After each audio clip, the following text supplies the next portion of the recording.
On entend par agriculture urbaine la production alimentaire en milieu urbain.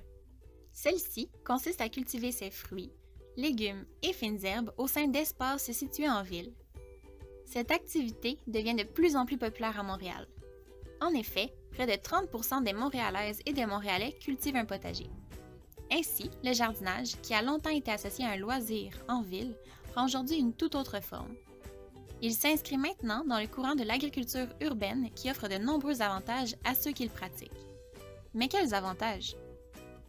Tout d'abord, le jardin est un lieu où tout le monde peut trouver sa place. Jardiner procure de beaux moments en famille, entre voisins et entre amis. On peut alors créer des liens avec les autres participants. Ensuite, comme ils participent au jardinage, les enfants sont beaucoup plus motivés à manger des légumes. Ils ont travaillé fort pour les obtenir et voudront goûter au résultat final. Le jardinage offre également un sentiment d'accomplissement et de bien-être. Ce fait a été grandement étudié et c'est pourquoi le jardin est aujourd'hui en partie reconnu pour son aspect thérapeutique. C'est ce qu'on appelle l'hortithérapie. En plus, avoir un jardin contribue au verdissement urbain. Il permet aux habitants des villes de renouer avec la nature et de devenir des citoyens éco-responsables.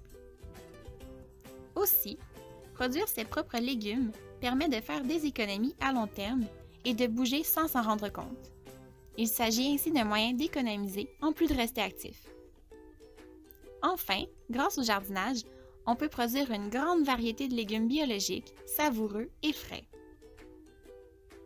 Plusieurs citoyens ont aujourd'hui l'opportunité de jardiner, et ce, grâce aux jardins communautaires. Ces jardins offrent des parcelles de terre aux jardiniers et leur permettent d'être réunis avec des personnes qui partagent un intérêt commun. On compte 97 jardins communautaires à Montréal et près de 8500 parcelles de terre. Alors qu'attendez-vous? À vos jardins!